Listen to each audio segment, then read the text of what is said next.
Can you explain this? I don't know what you're talking about. You explain this? You are right in the middle of a heated argument at work or at home. What to do? How to avoid a horrible impact of the stress on your personal or professional life? No! How not to get sucked into an endless argument that is going to be extremely destructive?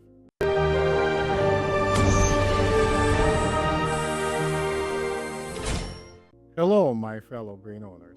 I'm Dr. Shalts, a psychiatrist with over 40 years of experience and the author of the concept of brain intelligence. So you have been practicing mental vaccination, trying to avoid conflict at work or in a relationship by playing all the possible scenarios before you begin your day. Here you are, you walked right into an argument, not of your doing. How can you avoid this argument to continue? How can you stop this horrible destructive stress? What do you do now? Today I'm going to present to you the brain presence model. This technique allows you to minimize all the negative consequences of argument at home or at work. This model came to me years ago when I was practicing with a personal trainer who had 5 black belts in different kinds of martial arts, including jiu-jitsu, taekwondo, judo, and 2 others that I wouldn't even remember the name of. One of them was from the Philippines. This man, at age 75, had a full split standing. And after a year of exercising with him and stretching, I came to him and said, "Listen, would you teach me how to fight?" He looked at me and said that, "I think for you, considering that you need some kind of aerobics, learning how to box would be a very good idea because you are a high achiever and you have a tendency to get going very fast." So I bought my boxing gloves and I came to the studio where we had a dummy so we could hit it while boxing. And laughingly, just to begin the day, I told my trainer a story of how I have a very close friend of mine who has a black belt in karate, and his wife and him a few months ago were walking on the street and got attacked by a group of thugs who demanded him to give his money. Without saying a word, he threw his wallet at them, took his wife by her hand, and they ran away. And I said laughingly, that is not what I would do. I would fight to the very end. Totally unexpectedly to me, the trainer set me on the floor with my back against the wall, took my gloves away from me, asked me to spread my legs wide, and stood over me and gave me a lecture that took him quite a few minutes, maybe 15 minutes or more, about how to identify the danger zone, the X zone, and how to try to escape. He told me that escaping the fight is significantly better than fighting because both fighting parties are going to lose one way or another. I took his advice in and decided to develop a method that would allow me or anybody else to address a budding or even happening conflict right from the very beginning and stop it from happening and stop it from affecting my emotional and personal and professional life.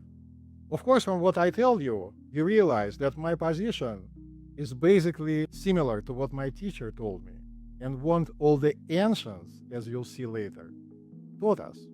Evading, escaping the conflict is a significantly better choice than being in the middle of the conflict. But what do you do if the conflict is already happening?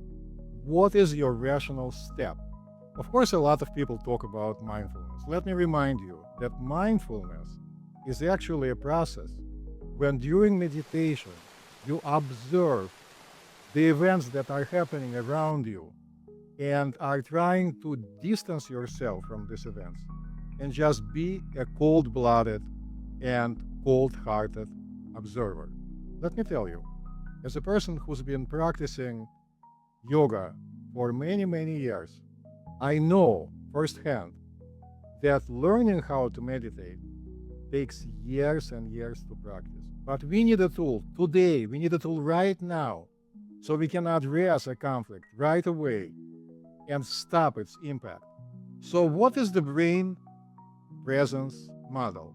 Let's compare the situation with driving a car under a lot of stress. The brain presence model notices I'm gripping the wheel, I'm becoming irritated, my heart rate is increasing, I'm about to start yelling. And then, do I really want to? So let's talk in more of a detail about the presence model. Step one, notice I'm anxious. Most people stop there and don't go anywhere else. Step two, observe. So, what is exactly happening? My heart rate, my breathing, my muscles, my thoughts. So now you are becoming an observer instead of an active participant. Step three, understand what is triggering this. And then the most important part, choose. At this point, you conscientiously being distanced from the conflict, observing your reactions inside of your brain and in your body, make a decision. I'm not going that way. So, brain presence is the ability to observe what your brain is doing right now in real time, distancing yourself from this process, and then making a conscious decision that you are going to stop this process. You are going to walk away from being upset or being anxious, and you are going to remain calm and act rationally. So you constantly choose how to respond instead of acting automatically. Let's try to explain it using a commonly understood nowadays computer analogy. You are watching the screen, brain presence. You are opening a task manager. You are beginning to do things to distance yourself from the stress. Or we can take an analogy with a pilot flying the airplane. Mindfulness is spending hours and hours on a flight simulator. Brain presence is dealing with what's happening right now, with the airplane spinning at 30 feet during the flight. Let's take a few minutes to learn what ancient wisdom suggested for us to do before, thousands of years before I came up with this catchy name. In Buddhism, the Buddha observed that very frequently suffering comes not from the actual event that is happening, but from our inner reaction to what is happening. In yoga, Patanjali didn't teach people to stop thinking. He taught us not to get caught into the process of immediate reaction. For example, you received what seems to be an upsetting email when you started reading it. Patanjali would tell you, if he was here today, instead of getting all upset and revved up from the very beginning of the email, just finish reading it and then decide what you are going to do next. There is no reason to overreact. In Taoism, Lao Tzu used water as an analogy. Water doesn't argue with reality, it adapts to the reality. So, what you need to understand is very, very simple and very important.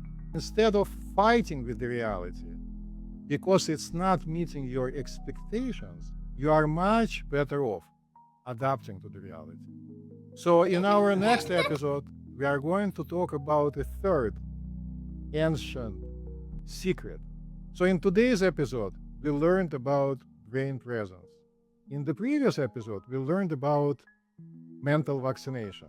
In our next third episode, we are going to learn about brain debrief, something that you need to do at the end of every day that is going to help you to deal significantly better with actual events the next day or any day. Until then, please remember, your brain is the most sophisticated and the most expensive piece of equipment you'll ever own. Please do take very good care of it. Goodbye.